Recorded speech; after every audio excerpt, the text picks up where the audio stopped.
कैसे हुआ था हनुमान जी का जन्म। आइए दोस्तों पढ़ें पवन पुत्र के जन्म की पूरी कथा। एक समय की बात है, देव इंद्र स्वर्ग में ऋषि दुर्वासा द्वारा आयोजित एक औपचारिक बैठक में भाग ले रहे थे। वहां पर हर कोई एक गहन मंथन में डूबा हुआ था।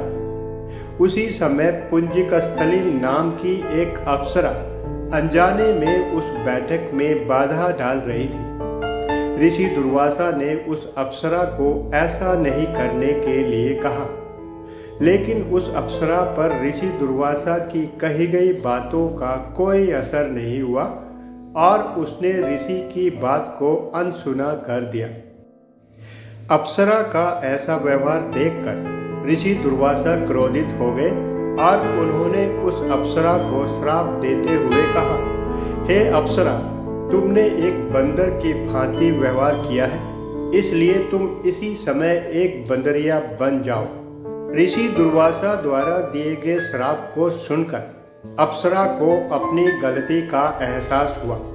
वह ऋषि के पास जाकर उनसे रोते हुए क्षमा मांगने लगी। विलाप करते हुए अप्सरा ने ऋषि दुर्वासा से कहा कि हे ऋषि, मुझे क्षमा कर दें। मेरा उद्देश्य आपको परेशान करने का नहीं था। मुझे इस बात का तनिक भी अंदाज़ा नहीं था कि मेरी इस मूर्खता का मुझे इतना भयंकर दंड मिलेगा।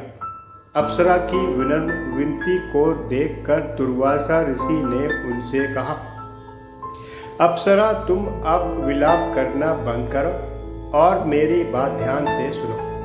अगले जन्म में तुम एक महान विद्वान से विवाह करोगी, परंतु वह एक वानर के रूप में होगा और तुम्हारा एक पुत्र भी होगा।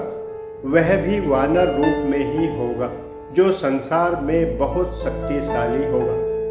त्रेता युग में तुम्हारा पुत्र भगवान विष्णु के अवतार श्री राम का सबसे प्रिय भक्त भी होगा। यह सुनकर अप्सरा पुंजिकास्थली ने ऋषि दुर्वासा को नमस्कार करते हुए उनके द्वारा दिए गए श्राप को स्वीकार कर लिया। तब उस अप्सरा का जन्म माता अंजनी के रूप में बंदर भगवान विराज के यहाँ पर हुआ। जब माता अंजना विवाह योग्य हो गई तो उनका विवाह भगवान केसरी से कर दिया गया। इसके बाद भगवान केसरी और माता अंजनी एक सुखी वैवाहिक जीवन व्यतीत करने लगे। एक दिन भगवान केसरी के प्रिय संबल नामक एक जंगली हाथी ने अपना नियंत्रण खो दिया और वहां हंगामा मचा दिया, जिसमें कई स्त्री, पुरुष और बच्चों की जान चली गई।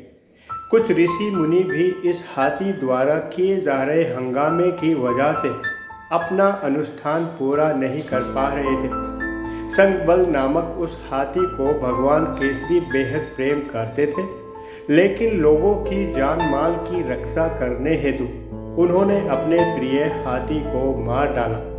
इसलिए वे बहुत बड़े शोक में डूब गए। भगवान केसरी की ऐसी दशा देखकर संतों ने उन्हें एक वरदान दिया कि तुम्हारे घर पर एक बच्चे का जन्म शीघ्र ही होगा। वह बच्चा बहुत ही शक्तिशाली, हवा की शक्ति और गति के बराबर आकाश में विचरण करने वाला होगा।